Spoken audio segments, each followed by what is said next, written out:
We've been living here for about 5 years in this house.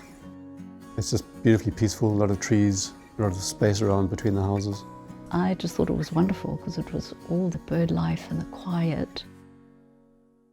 It was a Tuesday, 10th of April.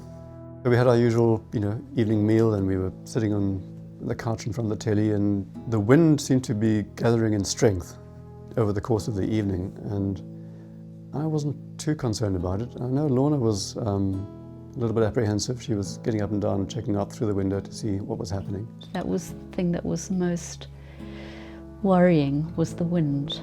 I got up to go and fetch some paperwork through in the garage where I have a little study.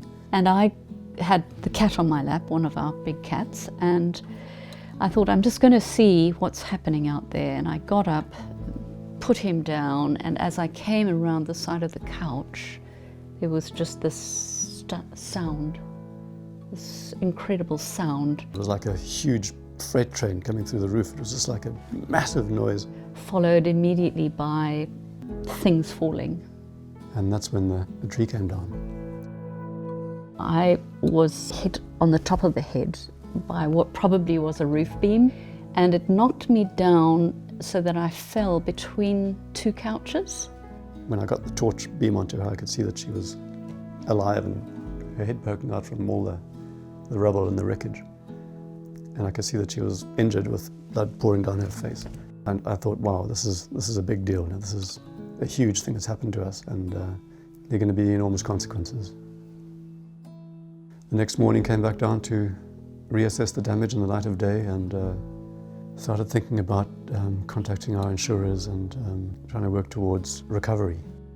I had no idea really that it was so bad. The entire house was underneath the tree. My priority then was to come back and try and rescue as much as I could from the house. Our most valuable things were the pictures and the ornaments and things, the things that have been with you for a long time. Things that,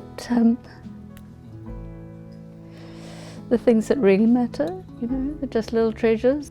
That was the most concerning time, was what's the response going to be from the insurers, and are we sufficiently insured or not?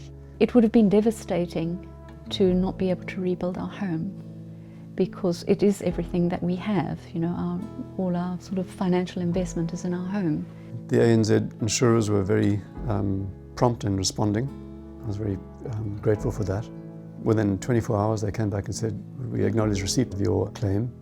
And a day later there was a guy here on the site and looking around and reassuring and asking questions and information about funds available for our temporary accommodation and funds available for storage and things like that, and we had no knowledge of those things before, because we were going through a very traumatic time and not knowing whether the house would ever be reinstated the way it was. They were able to reassure us over time that yes, they were taking on the job and they were going to give us back our house. So having that reassurance from the insurers all the way through was really good and really important. We never had a hiccup, we never had a problem with all the sort of immediate things that had to be paid for. And I could tell that he was getting really good support. That proactive response from them was just enormous. It was just amazing to experience.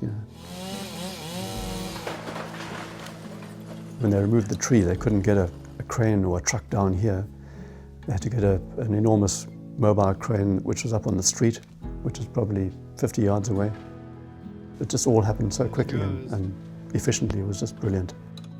You come back one weekend and they'd have the entire roof on, and you come back next weekend and they've got tilers here and they, with the jib stoppers, and they all doing their thing, and the place is just humming with activity.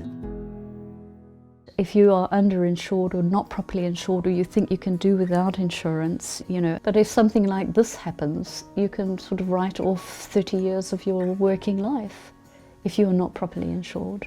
Insurance is a huge thing, and you may never need it, but if you do need it, it's got to be there. Otherwise, you don't want to think about that eventuality. Nothing but good things to say about both ANZ and Vero.